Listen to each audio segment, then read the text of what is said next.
एक राजा था जिसे राज भोगते काफी समय हो गया था। बाल भी सफेद होने लगे थे। एक दिन उसने अपने दरबार में उत्सव रखा और अपने गुरु तथा मित्र देश के राजाओं को भी सादर आमंत्रित किया। उत्सव को रोचक बनाने के लिए राज्य की सुप्रसिद्ध नर्तकी को भी बुला भेजा। राजा ने कुछ स्वर्ण मुद्राएं अपने गुरु को दी ताकि नर्तकी के अच्छे गीत नृत्य पर वे उसे पुरस्कृत कर सके। सारी रात नृत्य चलता रहा। सुबह होने वाली थी। नर्तकी ने देखा कि मेरा तबले वाला ऊँग रहा है। उसको जगाने के लिए नर्तकी ने एक दोहा पढ़ा। बहु बीती थोड़ी रही, पल पल गई बिहाई, एक पलक के कारणे ना कलंक लग जाए। अब इस दोहे का अलग अलग व्यक्तियों ने अलग अलग अपने अपने अनुरूप अर्थ निकाला। तबले वाला सतर्क हो बजाने लगा। जब यह बात गुरु ने सुनी, गुरु ने सारी मोहरें उस मुजरा करने वाली को दे दी। वही दोहा उसने फिर पढ़ा तो राजा के लड़की ने अपना नवलखा हार दे दिया। उसने फिर वही दोहा दोहराया तो राजा के लड़के ने अपना मुकुट उतार कर दे दिया। वही दोहा दोहराने लगी। राजा ने कहा, बस कर, एक दोहे से तुमने वेश्या होकर सबको लूट लिया है। जब ये बात राजा के गुरु ने सुनी, गुरु के नेत्रों में जल आ गया और कहने लगे, राजा, इसको तू वेश्या ना कह, ये अब मेरी गुरु है।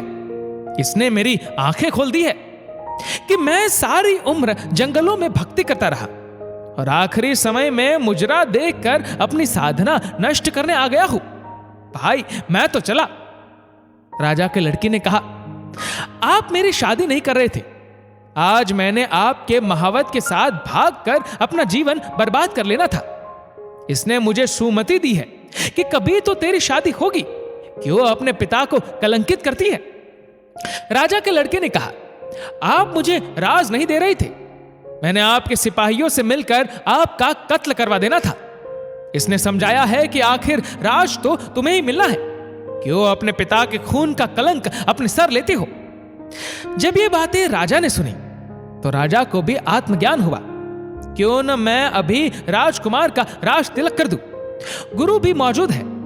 उसी समय राज तिलक कर दिया और लड़की से कहा, बेटी, मैं जल्दी ही योग्य वर देखकर तुम्हारा भी विवाह कर दूंगा।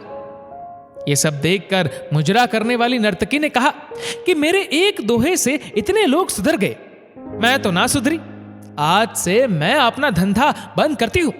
हे प्रभु, आज से मैं भी तेरा नाम सुमिरन करूंगी। समझ आने की बात है, दुनिया बदलते देर नहीं लगती। एक दोहे की 2 लाइनों से भी हृदय परिवर्तन हो सकता है। केवल थोड़ा धैर्य रखकर चिंतन करने की आवश्यकता है। प्रशंसा से पिघलना मत, आलोचना से उबलना मत, निस्वार्थ भाव से कर्म करते रहो, क्योंकि इस धरा पर सब धरा रह जाएगा।